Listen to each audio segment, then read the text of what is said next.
Rajasthan university से अपने सियासी सफर की शुरुआत करने वाले बेनीवाल के इस सफर की पृष्ठभूमि 1990 में लिखी गई, जब कांग्रेस के हबीबुर रहमान ने मुंडावा विधानसभा सीट पर उनके पिता रामदेव बेनीवाल को चुनाव हरा दिया। रामदेव बेनीवाल इससे पहले यहां लगातार 2 बार चुनाव जीते थे। 1993 की विधानसभा में रामदेव बेनीवाल फिर से चुनाव हारे। रामदेव बेनीवाल का सियासी करियर ढलान पर था, लेकिन इस करियर को फिर सहारा मिलता है राजस्थान यूनिवर्सिटी की राजनीति से। साल 1994 रामदेव बेनीवाल के लगातार 2 चुनाव हारने के 1 साल बाद एक नौजवान जयपुर के महाराजा कॉलेज के बाहर अपने कुछ साथियों के साथ खड़ा था। उनके साथी हर आते जाते छात्र को एक पर्चा थमा रहे थे। इस पर्चे पर लिखा था, हनुमान बेनीवाल फॉर प्रेसिडेंट।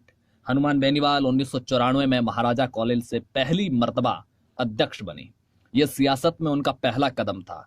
1995 में वो दूसरी दफा महाराजा कॉलेज से अध्यक्ष बने। 1996 में लॉ कॉलेज के अध्यक्ष चुने गए। बतौर राजनेता वो तेजी से उभर रहे थे। आने वाले 2 साल उनकी जिंदगी को पूरी तरह बदल देने वाले थे। लेकिन उससे पहले 1996 का एक किस्सा। 9 अगस्त 1996 की सुबह तक करीबन 4:30 बजे का वक्त, जयपुर के सिंधी कैंप पर बस स्टैंड पर खड़े कुछ छात्र चाय पीते पीते अखबार बांट रहे थे। पहले पन्ने पर खबर लिखी हुई थी, राजस्थान विश्वविद्यालय में बवाल, छात्र संघ अध्यक्ष सहित 1 दर्जन छात्र नेता गिरफ्तार। ये छात्र इस अखबार की एक एक लाइन पढ़ रहे थे और ठहाके लगाकर हंस रहे थे। लेकिन ये लोग कौन थे और अखबार की उस खबर को क्यों हंस रहे थे, ये बाद में बताएंगे। पहले खबर बताते हैं। राजस्थान यूनिवर्सिटी में प्रदेश के हर कोने से छात्र पढ़ने आते थे। जाति के अलावा यहाँ जिलेवार गोलबंदियां भी बनी हुई थी। 1996 का छात्र संघ चुनाव नागौर ग्रुप के पक्ष में रहा था। नागौर के नवाज से आने वाले महेंद्र चौधरी राजस्थान यूनिवर्सिटी के अध्यक्ष बने थे और बरण गांव के रहने वाले हनुमान बेनीवाल लॉ कॉलेज के अध्यक्ष चुने गए थे। जुलाई के अंत में ये लोग छात्र संघ का चुनाव जीते थे और अगस्त के पहले सप्ताह में विधानसभा का मानसून सत्र शुरू हो गया। विपक्ष के कई छात्र संगठनों ने अपनी मांगों को लेकर यूनिवर्सिटी बंद करने का आह्वान किया। राजस्थान यूनिवर्सिटी उस दौर में बंद और हड़तालों के लिए जानी जाती थी। ये दोनों नेता इस प्रचार के दम पर चुनाव जीतकर आए थे कि वो बंद और हड़तालों के चलते यूनिवर्सिटी के आम छात्रों की पढ़ाई डिस्टर्ब नहीं होने देंगे। इसलिए ये दोनों नेता यूनिवर्सिटी बंद के खिलाफ थे। सुबह 9:15 बजे दोनों पक्ष यूनिवर्सिटी गेट पर आमने सामने हो गए। दोनों तरफ से तनाव बढ़ता जा रहा था। पुलिस ने छात्रों की भीड़ को हटाने के लिए लाठीचार्ज कर दिया। बदले में गुस्साए छात्रों ने पुलिस पर पत्थर बरसाने शुरू कर दिए। करीब 3 घंटे चली इस लाठी पत्थर की जंग में दोनों तरफ से कई लोग घायल हुए। प्रदर्शन पर लगाम लगाने के लिए पुलिस ने 1 दर्जन से ज्यादा छात्रों को गिरफ्तार कर लिया। इसमें महेंद्र चौधरी और हनुमान बेनीवाल भी शामिल थे। गिरफ्तार किए गए छात्रों को पहले बजाज नगर थाने लेकर जाया गया और वहां से इन्हें केंद्रीय कारागार भेज दिया गया। कहते हैं कि उस समय इन छात्र नेताओं का ऐसा रोला था कि जेल की बैरक से निकल कर कई कैदी इन्हें देखने के लिए बाहर आ गए। देर रात प्रशासन को सूचना मिली कि अपने छात्र संघ अध्यक्ष और लॉ कॉलेज के अध्यक्ष की गिरफ्तारी के खिलाफ प्रदर्शन के लिए यूनिवर्सिटी के तमाम छात्र लामबंद हो रहे। स्थिति किसी भी क्षण नियंत्रण से बाहर हो सकती थी। प्रशासन जानता था कि एक बार अगर छात्र सड़कों पर आ गए तो उन्हें नियंत्रित करना मुश्किल हो जाएगा। भैरव सिंह शेखावत उस समय राजस्थान के मुख्यमंत्री थे।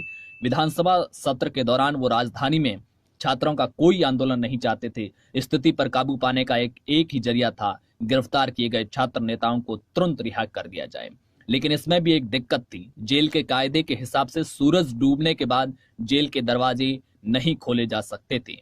स्थिति की गंभीरता को समझते हुए इस नियम को ताक पर रख दिया और रात को 2 बजे के करीब गिरफ्तार किए गए सभी छात्र नेता छोड़ दिए गए। जब तक ये लोग जेल से छूटकर आए, शहर के अखबार छप चुके थे। सिंधी कैंप पर चाय पीते पीते ये लोग अपनी ही गिरफ्तारी की खबर पढ़ रहे थे। अब आप समझ गए होंगे कि खबर पढ़ने वाले भी हनुमान बेनीवाल ही थे और खबर भी हनुमान बेनीवाल की गिरफ्तारी की थी। 5 सितंबर 1997 एक लड़की ने जेसी बॉस हॉस्टल के कुछ छात्रों पर मामला दर्ज कराया। शिकायत के मुताबिक जेसी बॉस हॉस्टल के एक कमरे में ओम बेनीवाल नाम के एक छात्र की राजस्थान पुलिस में चुने जाने की खुशी में पार्टी चल रही थी और लड़के शराब पी रहे थे और वीसीआर पर ब्लू फिल्म चल रही थी। इन लोगों ने उसे कमरे में बंद किया और विजय दहिया के साथ मिलकर नशे में धुत 9 छात्रों ने उसके साथ बलात्कार किया। जयपुर में हुए इस बलात्कार के बाद जनता का गुस्सा फूट पड़ा। 1 महीने पहले ही शिवानी जडेजा नाम की एक स्कूल छात्रा पर तेजाब फेंका जा चुका था। जुलाई के महीने में स्कूल में पढ़ने वाली शालिनी तंवर को अगवा करके रेप की खबरें शहर में अखबार में छाई रही। 2 मामलों से जुड़े आरोपी राजनीतिक घरानों के आते थे। यहां तक कि एक पुलिस अधिकारी भी पीड़िता की यौन शोषण का आरोपी था। ऐसे में पुलिस किसी भी आरोपी को हाथ लगाने से बच रही थी। इससे जनता का गुस्सा बढ़ गया। 8 सितंबर की रोज 100 के करीब छात्र जयपुर के महाराजा कॉलेज के सामने पीड़िता के पक्ष में धरना दे रहे थे। इन प्रदर्शनकारियों ने रास्ते पर जीप खड़ी करके रास्ता जाम कर दिया। लड़के बैनर लेकर खड़े थे। पुलिस की तरफ से रास्ता खुलवाने के लिए लाठीचार्ज शुरू हुआ। आक्रोशित छात्रों ने जवाब में पुलिस पर पथराव शुरू कर दिया। बैनर के डंडे निकालकर कई छात्र पुलिस वालों पर भिड़ गए। जेसी बॉस हॉस्टल कांड के विरोध में हुए इन प्रदर्शन के चलते हनुमान बेनीवाल छात्रों के बीच और ज्यादा लोकप्रिय हुए। 1997 में हुए छात्र संघ के चुनाव में वो दोनों बड़े छात्र संगठनों एनएसयूआई और एबीवीपी का दामन थामने की बजाय निर्दलीय लड़े और बड़े आराम से चुनाव जीत गई। राजस्थान यूनिवर्सिटी में देश की दूसरी यूनिवर्सिटी की तरह ही 12वीं क्लास में मिले प्रतिशत के आधार पर ही एडमिशन होता था। गांव में पढ़ने वाले छात्रों के पास शहरों की तरह बेहतर संसाधन नहीं होते थे। ऐसे में गांव की स्कूल से पढ़ने वाले छात्रों की जो परसेंटेज कम होते थे और वो मेरिट में मात खा जाते थे। हनुमान बेनीवाल यूनिवर्सिटी चुनाव के दौरान गांव से आने वाले छात्रों के लिए दाखिले के वक्त, एडमिशन के वक्त 5% अतिरिक्त अंक की मांग कर रहे थे और चुनाव जीतने के बाद इसी मुद्दे को लेकर हनुमान बेनीवाल ने आंदोलन शुरू कर दिया। सत्ता पक्ष यानी कि उस वक्त भैरव सिंह शेखावत की सरकार थी। 58 विधायकों ने सदन में हनुमान बेनीवाल की गिरफ्तारी की मांग की। नतीजतन उन्हें राजस्थान यूनिवर्सिटी में धरना देते हुए गिरफ्तार कर लिया गया। वो कुल 8 दिन जेल में रहे और बाहर छात्र सरकार के खिलाफ मोर्चा बांधकर बैठे हुए थे। आखिरकार उनकी मांग मान ली गई। 5% बोनस अंक मिलने की वजह से अगले ही साल यानी कि 1998 में आने वाले 8,000 ग्रामीण क्षेत्र के अतिरिक्त छात्रों को वहां पर एडमिशन मिल पाया।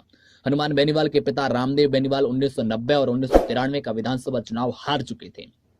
राजस्थान में वो जिस जनता दल का झंडा ढो रहे थे वो 1991 में चंद्रशेखर की सरकार गिरने के साथ कई टुकड़ों में टूट चुकी थी।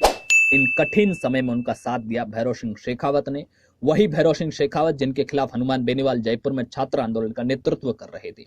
रामदेव बेनीवाल और शेखावत का परिचय जनता पार्टी के समय था। शेखावत के कहने पर ही रामदेव बीजेपी में आ गए। 1998 का विधानसभा चुनाव उनकी सियासत की अग्नि परीक्षा की तरह था। इस चुनाव में हार का मतलब था उनकी सियासी पारी का अंत। रामदेव इस सीट से बीजेपी के प्रत्याशी के तौर पर नामांकन भर चुके थे। 8 दिसंबर 1998 को राजस्थान में विधानसभा के चुनाव होने वाले थे, वोटिंग होने वाली थी। चुनाव के लिए कैंपेन जोर पकड़ रहा था, लेकिन इसी बीच 12 नवंबर को अचानक खबर आई कि दिल का दौरा पड़ने की वजह से रामदेव बेनीवाल का इंतकाल हो गया। ये परिवार और पार्टी दोनों के लिए अप्रत्याशित था। पार्टी के आला लीडर बेनीवाल के घर मातम पुरसी के लिए पहुंचे। वहां यह तय हुआ कि रामदेव बेनीवाल की सियासी विरासत को हनुमान बेनीवाल आगे ले जाएंगे। जरूरी क्रियाक्रम से फुर्सत पाकर हनुमान अपने नामांकन के लिए निर्वाचन अधिकारी के पास पहुंचे, लेकिन वहां जाकर उन्हें पता चला कि किसी भी उम्मीदवार के देहांत होने की स्थिति में हर राजनीतिक दल को 7 दिन के भीतर चुनाव आयोग को सूचना ये भेजनी होती है कि अब उनका नया उम्मीदवार कौन होगा। भारतीय जनता पार्टी की तरफ से यह सूचना भेजने में देरी हो गई और ऐसे में हनुमान बेनीवाल नामांकन अपने पिता की जगह नहीं कर पाए। पिता की मौत के बाद उनकी सियासी विरासत का छीनना उनके लिए दूसरा धक्का था। अब एक और झटका लगने वाला था। हनुमान बेनीवाल मूल रूप से नागौर के बरण गांव के रहने वाले थे। 1959 से ही इस गांव में सरपंचाई उनके परिवार के पास रही है। बरण गांव में एक परंपरा है कि धुलंडी के दिन गांव के सभी लोग ठाकुर जी के मंदिर में इकट्ठा होते हैं। अगर गांव में किसी का झगड़ा चल रहा है तो उसे इसी दिन जाजम पर बैठकर सुलझा लिया जाता है।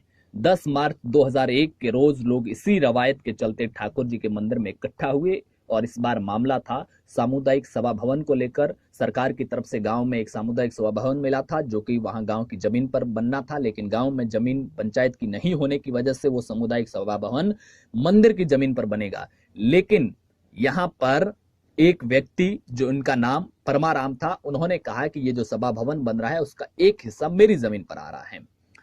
इसी को लेकर बातचीत हो रही थी। परमाराम किसी बात को लेकर मानने को तैयार नहीं थे। बातचीत की जगह हाथापाई हो गई। इसी गहमा गहमी में बंदूक निकल गई। हाथापाई के दौरान जमीन पर गिरे परमाराम के कंधे पर पॉइंट ब्लैंक रेंज गोली मार दी गई। उन्होंने मौका वारदात पर ही दम तोड़ दिया। इस मामले में लिखी गई एफआईआर में गांव के सरपंच प्रहलाद बेनीवाल, उनके भाई हनुमान बेनीवाल और नारायण बेनीवाल का नाम शामिल था। प्रहलाद को उसी दिन गांव से गिरफ्तार कर लिया गया। हनुमान बेनीवाल घटना के तीसरे दिन पुलिस गिरफ्त में थे। इस मामले में वो 88 दिन लगातार जेल में रहे। पहले पिता की मौत, फिर नामांकन रद्द होना और उसके बाद में कत्ल का केस। बेनीवाल परिवार के लगभग सभी मर्द इस केस में जेल के अंदर थे। परेशानी की ऐसी कड़ी जो खत्म होने का नाम नहीं ले रही थी। इस कत्ल केस में फंसा परिवार किसी तरह बाहर निकलता उससे पहले एक और ट्रेजेडी हो गई। हनुमान के बड़े भाई प्रहलाद ने दिल के दौरे की वजह से जेल में ही दम तोड़ दिया, जो कि उस वक्त गांव के सरपंच थे। इस घटना ने परिवार को पूरी तरह तोड़ दिया। हालांकि बाद में बेनीवाल जेल से बाहर आ गए थे, क्योंकि इनके खिलाफ कोई पर्याप्त सबूत नहीं मिला था। पुलिस जांच के मुताबिक घटना के वक्त हनुमान बेनीवाल उस जगह पर नहीं थे जहां यह घटना हुई। 2003 में बीजेपी से टिकट नहीं मिला तो लोकदल के टिकट पर बेनीवाल ने अपने पिता की मुंडावा विधानसभा सीट से मैदान में उतरे। बीजेपी ने इस सीट पर उषा पूनिया को मैदान में उतारा। उषा पूनिया पूर्व विधायक गौरी पूनिया की बहू थी। उषा पूनिया का नाम याद रखिएगा, क्योंकि आगे एक किस्सा आएगा जिसमें उषा पूनिया महत्वपूर्ण है। कांग्रेस के टिकट पर लड़ रहे थे हबीबुर रहमान, वही हबीबुर रहमान जिन्होंने 1990 और 93 के